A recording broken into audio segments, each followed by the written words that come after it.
ওই বাংলাদেশ মাঠের মধ্যে আমার মাওলার আশিকেরা বসে বসে কান্না করেছে, গুনাহগারেরা বেনামাজিরা চোখের পানি ছেড়ে কান্না করেছে আর বলছে, ও দয়ার মালিক,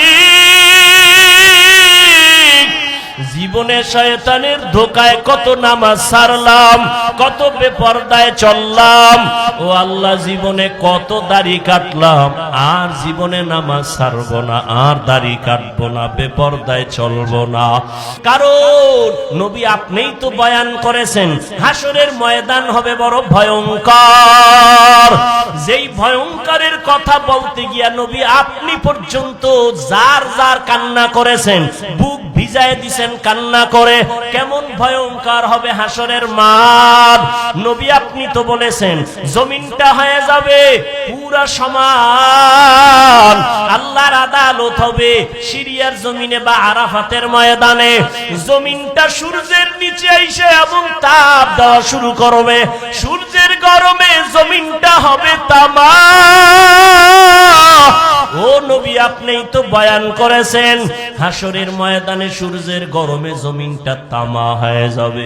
অন্যদিকে জাহান্নামের আওয়াজ, আবার আমার মাওলাও তো রাগান্বিত আওয়াজ দিবেন আর বলবেন, লিমানিল মুলকুল ইয়াউম লিল্লাহিল ওয়াহিদিল কাহ্হার।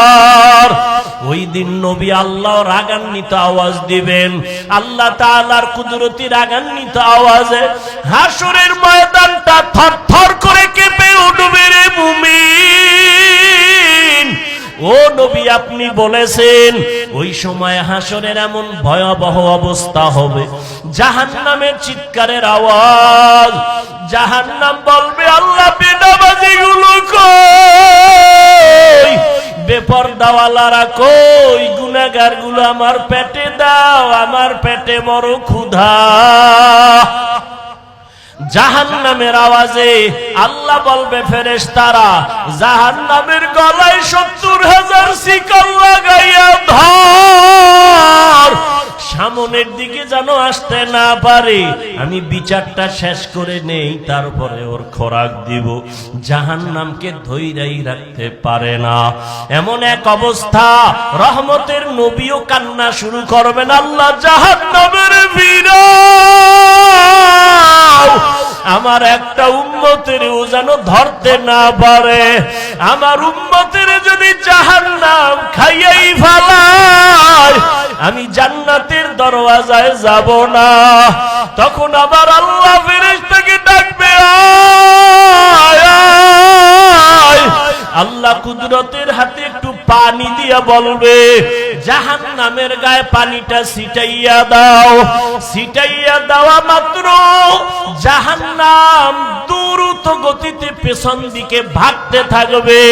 ফেরেশতারা বলবেন, আল্লাহ ৭০,০০০ শিকল লাগাইয়া যেই জাহান্নামকে ধরে রাখতে পারলাম না, এমনকি বরকতের পানি দিলা, একটু পানি দেওয়া মাত্র জাহান্নামের এমন দৌড় পেছন দিকে ভাগা শুরু হয়ে গেল। ও আল্লাহ, এটা কোন বরকতের পানি? এটা কি হাউজে কাউসারের পানি, নাকি আবে হায়াতের পানি, নাকি দুনিয়ার কোন সমুদ্রের পানি, নাকি জমজমের পানি? নবী বলেন, বনি বকর, বনি গানাম, এদের এত বিশাল বড় বকরির পাল, কত শত বকরি ওই পালে গণনা করা যায় না। কিয়ামতের দিন একজন আলেমে কোরআনকে আল্লাহ পাওয়ার দিয়ে বলবেন, যাও অগণিত গুনাহগারের সুপারিশ করো, আমি আল্লাহ আজ তোমার সুপারিশ কবুল করে জান্নাত দিয়ে দিব।